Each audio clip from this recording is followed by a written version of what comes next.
If I have to talk about memory place, I would say that for social anthropologists, what is interesting to observe is not only what is built, but also how places are used. And the fact that many people may came across the same place or have a different experience of the same place is also something interesting to understand and to study.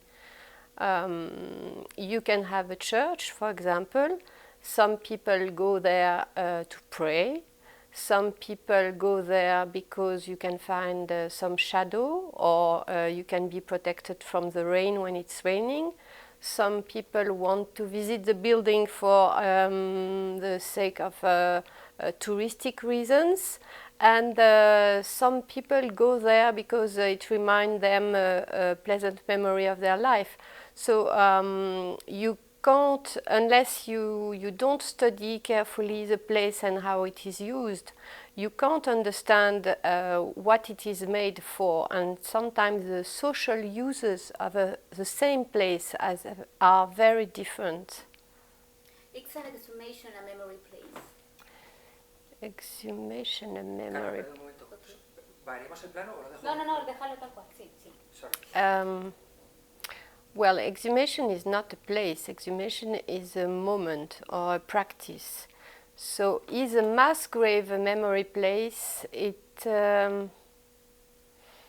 I think there is not all the time. When it happens to become a memory place, it's very often a successful story.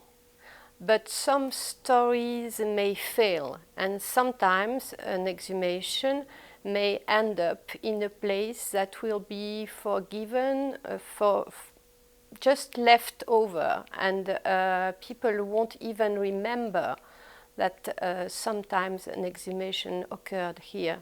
So I think that when a place becomes a special place, that means that it represents something different or specific for a certain group of people.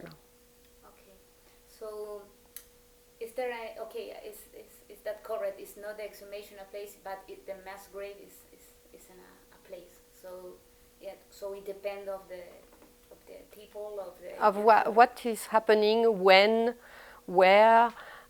Who has done the exhumation, what has been the result. Sometimes the result of the exhumation is unexpected.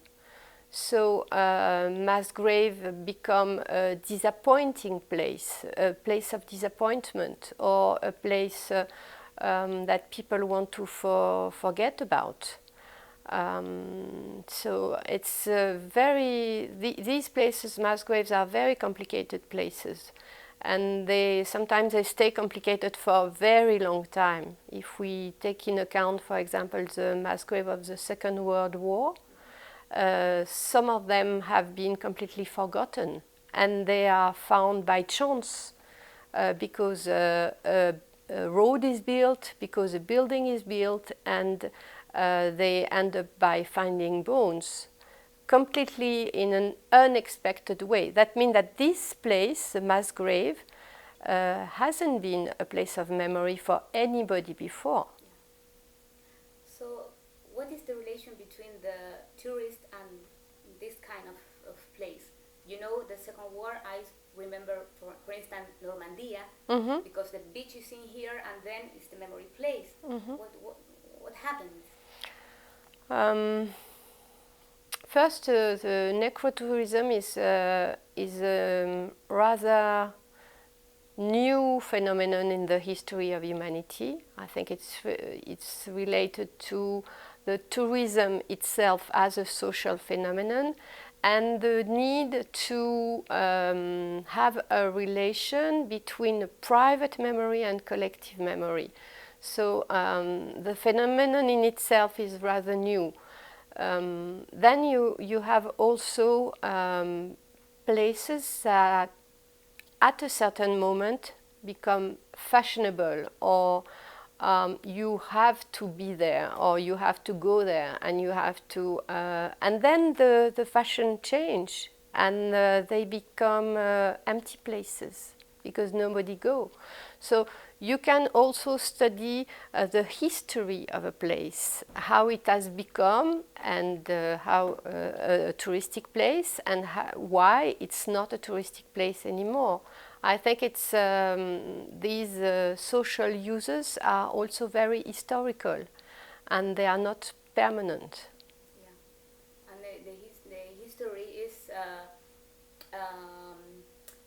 is related about the study of this place, or anthropology, or tourism, or cultural study. I don't know.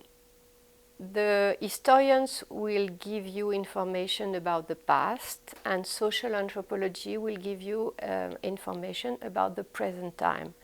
So the very specific role of social anthropologists is to go there and to understand what is occurring there on the very same day of his or her presence, and then to go and read the work of historians and try to understand what has changed and why maybe it has changed.